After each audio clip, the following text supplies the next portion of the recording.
AP Chemistry, Unit 7.6, Properties of the Equilibrium Constant. The equilibrium constant for a reaction in the reverse direction is the reciprocal of the forward reaction constant. So if I had my forward reaction as K1, where I have A and B reacting to form C and D, and I wanted to go ahead and find the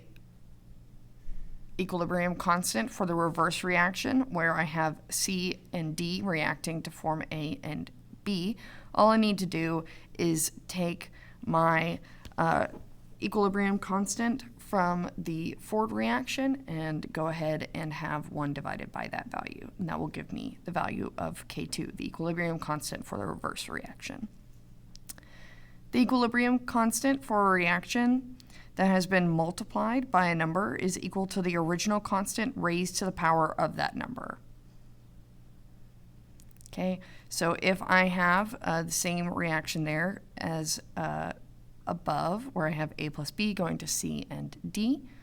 and I go ahead and I multiply that reaction's overall coefficient values by some value, n, all I need to do to find the new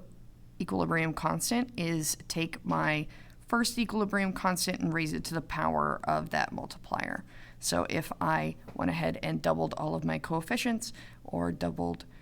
multiplied this by 5, I would raise it by whatever I multiplied that by.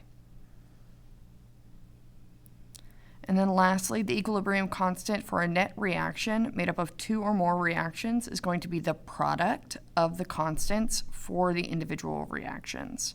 So if I had the initial reaction of A plus B going to C and D,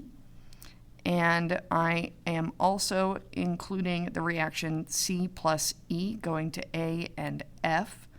I go ahead and cancel out anything that appears on the left-hand side or on the right-hand side, and that leaves me with my net equation of K3 being B plus E going to D and F. And then to find the equilibrium constant for that third net reaction, I am just going to go ahead and multiply the equilibrium constant from the first reaction and the equilibrium constant from the second reaction, and the product of that mathematical function will give me the equilibrium constant for that third reaction, the net reaction.